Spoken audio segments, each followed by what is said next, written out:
Hey everybody, you're watching this video because you did it. You served your church family over Easter weekend, and I just cannot thank you enough. This has been happening for 8 years now at Saddleback Anaheim. People like you saying yes to being used by God, and then guess what? God uses you. It's really what our church family is built on.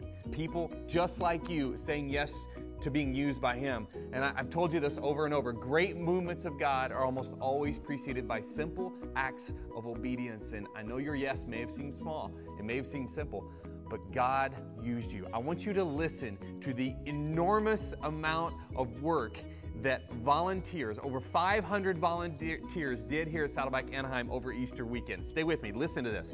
You stuffed 6,000 Easter eggs. You cut out 800 Easter crafts for our Saddleback Kids Ministry. Made over 3,000 bags for kids, set up 1,000 chairs over at the stadium. You power washed the whole patio at the stadium so that it was beautiful for both our services and opening day the next weekend. You power washed the stadium. You tied together 400 new believer gifts. You assembled 400 first-time welcome packs. You filled 1,000 communion cups. You sewed together, listen to this, volunteers sewed together tons of blankets so that we could hand out blankets at our sunrise service. You may not have known that. I love that. You built and painted 3 sets of doors. You cleaned our building, painted our building, wiped down a whole lot of chairs over at the stadium, stuffed thousands of programs, handed out those programs with an awesome smile, served an unreal amount of coffee. Actually, I would say an alarming amount of coffee. I mean, seriously, that's a lot of coffee. You took pictures, you led in worship, you set up our audio and our video and lighting, kept us all safe through our safety and security ministry, prayed with people as they were coming down through those doors. Wasn't that amazing? Seeing those people come out of their seats, and maybe you were one of those, and you stepped out in courage and came through those doors saying, Jesus is the way in my life. I love that, and we had volunteers there praying with them and hugging them. You greeted thousands, you handed out a whole lot of cookies and muffins, checked in hundreds of kids, parked cars, and a lot more. But at the end of the day, what you did is you loved people. Whatever you did, you loved them.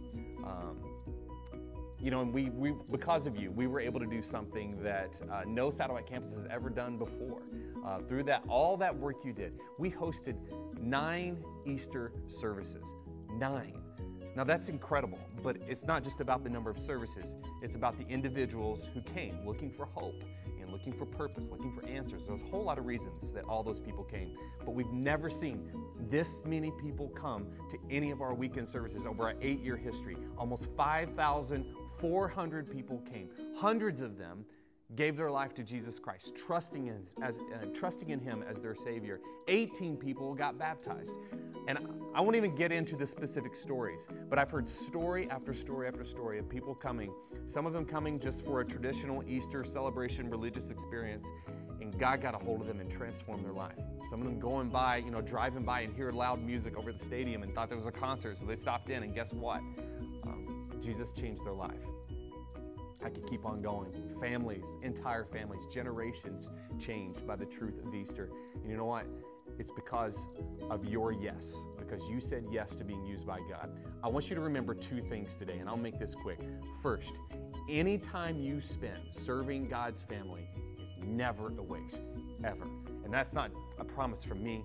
That's a promise from God. Listen to these words from Paul in the book of 1 Corinthians 15:58. Listen to these words. He says, "Let nothing move you.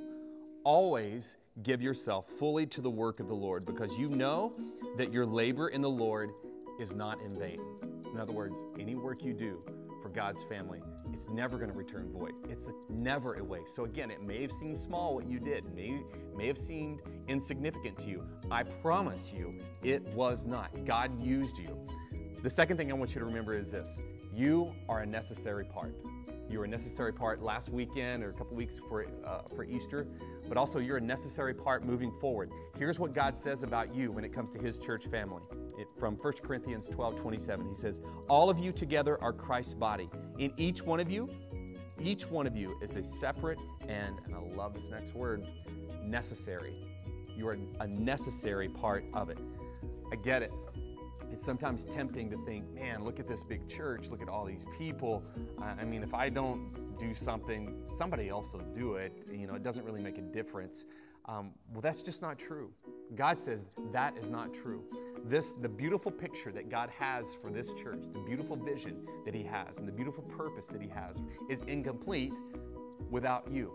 So I want to encourage you. If this was maybe your first time serving your church family, or you've been serving for a long time, I want to encourage you, keep up the good work. Keep moving forward. Keep taking these steps. Keep serving your church family. And I say that not because, hey, we need help, or there's jobs to do, or it's about checking a box. That's not my heart in this. My heart is you being who God created you to be. You experiencing the life that God created you to experience. You being used by God in the way that He wants to use you. That's my heart. I just want you experiencing the life that Jesus died for. So that's why I want to encourage you to do that. But also, I know lives change through you. And I know you feel maybe sometimes it's insignificant, like no way can God use me to change a life. It's just not true. Lives change when you say yes. So I hope you'll continue serving. Here's what you do. I want you to contact, if you want to keep on serving, please do.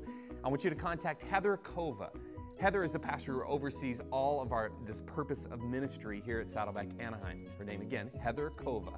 Her email address, that's the best way to reach her, is heatherc, that's heatherc @saddleback.com. heatherc @saddleback.com. Love you guys. I'll see you this weekend.